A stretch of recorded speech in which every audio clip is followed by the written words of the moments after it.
Hi everybody. So this is the last lecture that you have to view for Tuesday's class session. So, where we're at now is Paul Volcker becomes chairman of the Fed in 1980-1981. And what he sees is very high inflation, and what that's doing is really hurting fixed income people, because people who are on fixed incomes, people who are retired, if prices are rising and their income is not, they're worse off. And also a lot of people are always worried about this higher inflation, and what we're seeing is inflation typically moves faster than wages, so people on average are worse off, but wages are continually rising also to try to keep pace with it. So, Paul Volcker, and I'll put an E double prime here, sorry. Paul Volcker inherits an economy in long-run equilibrium at point E, and prices are very, very high. Okay?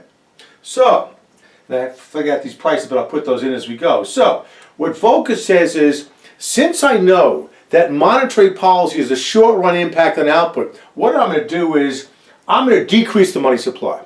And his objective is to try to reduce inflationary expectations. So, what he does is, he reduces the money supply dramatically, and this aggregate demand curve shifts from AD 81 to AD 82, and we see that output falls from YN 81 to Y 82, and that's the recession.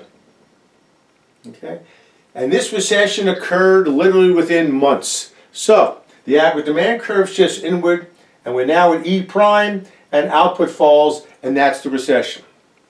Now, we know that in the long run, workers can renegotiate their wages, but in this case, as output's falling, employment's also falling. Now, I did not draw the demand labor supply schedule in this model, but we'll discuss that on Tuesday. But I didn't want to do this lecture. I just wanted to keep it with the output market. But we'll discuss this on Tuesday.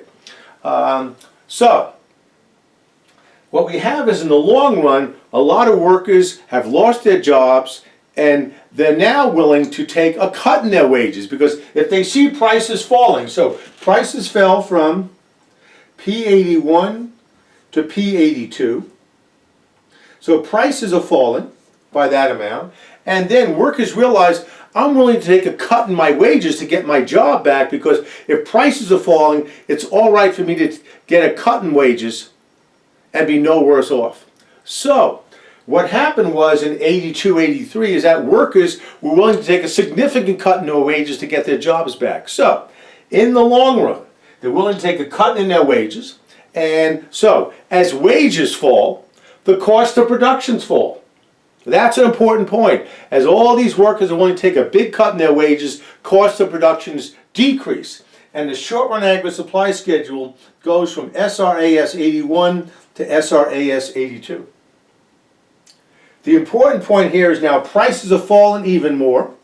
We'll call this P82 prime. That's the full adjustment. And everybody who is working at this point E with very high inflation are now working at E double prime, but now there's low inflation.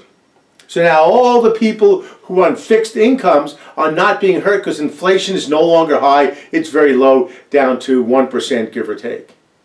So the important point is, Volcker understood that the money supply changes has a temporary impact on output. So what he's going to say is, let's engineer a recession, which we know will be temporary. We'll go from YN to YN 82, but then back to YN 81, so it's only a temporary fall in output.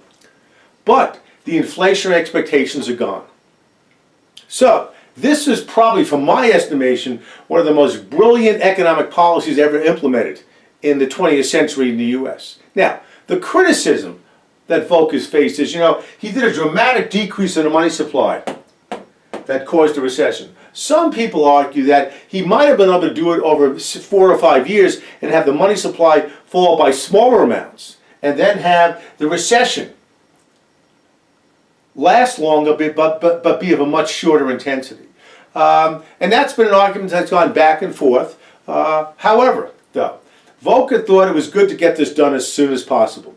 But the good thing at one level was, output went back up to where it was before. Now, there was probably a lot of distributional impacts where some businesses went out of business and went bankrupt, and they never came back and they were replaced by other businesses. So, without a doubt, there's some distributional impacts that we're not covering in this class, but could be real important. So, what I want to do is stop here, and this is what we will be covering for Tuesday up to this lecture. But it's come to my attention that when I looked at the video watching of this class, for the last group from last Thursday, only 13 people out of 39 actually viewed the videos. That means that 26 people, or 2/3 of the class, didn't bother to look at the videos. So I strongly encourage those 26 people to start looking at these videos. Okay, see you guys on Tuesday.